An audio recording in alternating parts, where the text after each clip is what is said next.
Okay, picture this. You've just pulled up to a multi-alarm structure fire. The sirens are winding down, you've set the air brake, and man, the adrenaline is absolutely pumping. Your immediate focus? Well, rightly so, it's on life safety and getting the incident stabilized. But there's this silent, parallel operation that has to kick off the literal second you arrive on scene. And that's exactly what we're going to break down in today's explainer. Welcome, everyone. I'm super excited to guide you through the critical and, let's be honest, often overlooked art of incident note-taking. We're going to take what a lot of people just brush off as tedious paperwork and transform it into a highly actionable, strategic tool, one that protects you, your crew, and the whole department. Let's get into it. Here's our roadmap for today. We'll kick things off with why note-taking actually matters. Then we'll map out your documentation strategy, look at first arrival observations, talk about reconstructing incident timelines, and finally, wrap it all up with the post-incident review.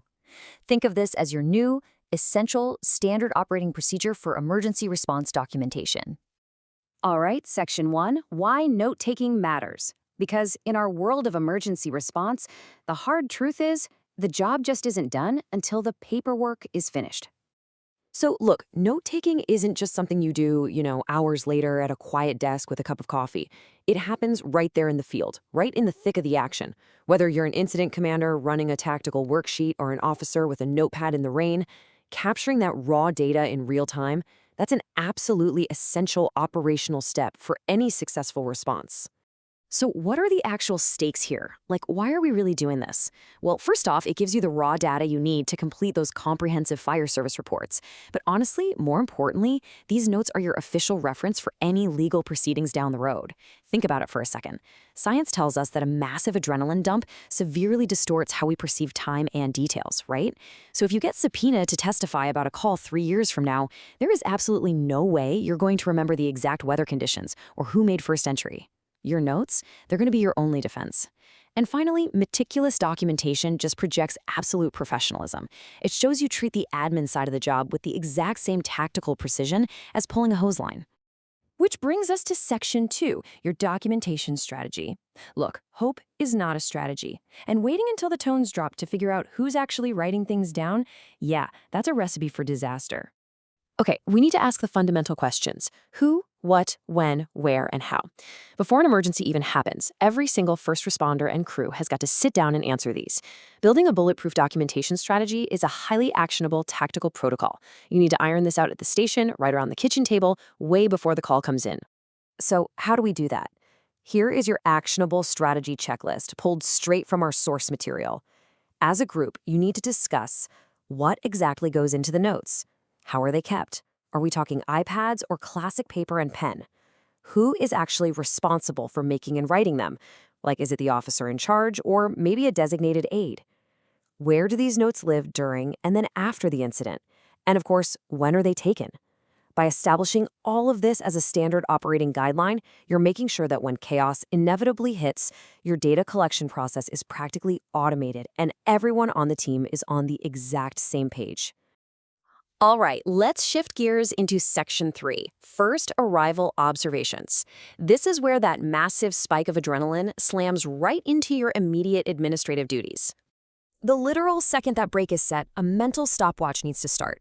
And you've got to capture critical baseline data. We're talking the exact date and time the alarm dropped, and your precise time of arrival. But let's zoom in on those environmental factors for a sec, like the weather. Why on earth do we care about the weather? Well, a 30-mile-per-hour wind gust, or, say, freezing temperatures creating a literal ice rink on the fire ground, that fundamentally changes your tactical reality, and it explains to future investigators why a fire spread the way it did. You've also got to note who was there when you pulled up, who reported it, how was it discovered.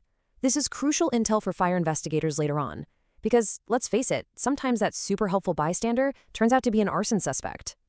And as you're pulling up, you've got to be hyper-aware of specific visual cues if fire is involved.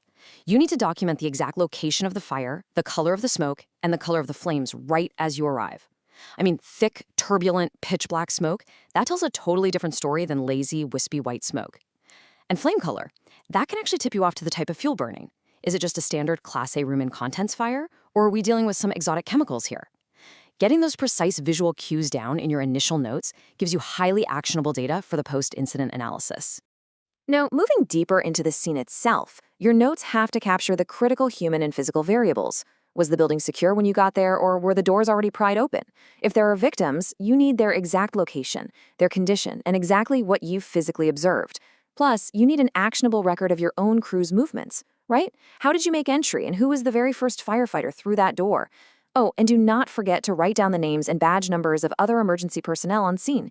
This is absolutely paramount for accountability and setting up a clear, legally defensible chain of custody for the entire scene. Also, let's not sleep on the power of visual note-taking. The source material actually explicitly recommends sketching out a diagram with pertinent information.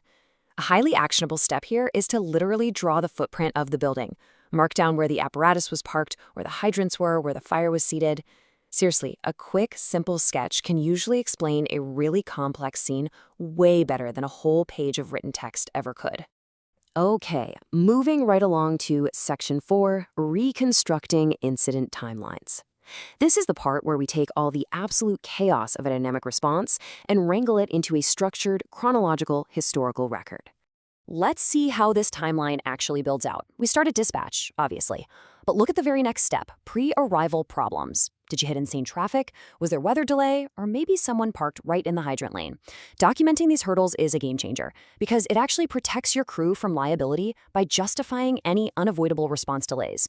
From there, we log the initial radio report and size up, and that transitions seamlessly into the coordination of search and rescue alongside the fire attack.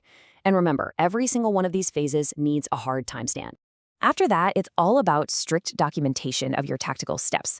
You've got to know when the incident management system was established, like who had entry control, who was acting as the rapid intervention team. You write down the incident action plan and literally any time it gets revised. Then you chronologically track the tactical operations, protecting exposures, setting up ventilation, salvage ops, all the way down to final confinement and extinguishment. Look, building this timeline isn't just about feeding the bureaucracy. It's a deeply actionable operational record that paints an undeniable, complete picture of exactly how the incident evolved. And finally, we arrive at Section 5, the Post-Incident Review, or PIR. The fire's out, the trucks are washed, and now it's time for some calm, analytical reflection. And it's going to be based entirely on those notes you just took. Your notes are literally the fuel for a productive review. The actionable steps here: first, you check with each officer to see if they arrived at the exact same conclusions based on their documentation. You openly talk through any differing opinions. And crucially, you use your notes to objectively spot if there were any deviations from department policy. Now, to be clear, this isn't about pointing fingers or throwing anyone under the bus. It's about figuring out if there are gaps in training or maybe some outdated procedures that need fixing. And lastly, you pool all of those recorded observations together to discuss and determine the root cause of the incident. I want to wrap up this explainer with a really lingering, provocative question straight from our source material. Could anything have been done more effectively? Honestly, that is the ultimate purpose of incident note-taking. It's not just about covering yourself legally, even though, yeah, that is incredibly important. It's really about using your observations, your timelines, and your hard data as a tool for constant, relentless operational improvement. Every single note you jot down is a chance to be better, faster, and safer on the very next call. So, I challenge you, take a hard look at your current note-taking strategy. Is it actually capturing the whole story, or is it just a quick summary? Thank you so much for joining me today, and hey, stay safe out there.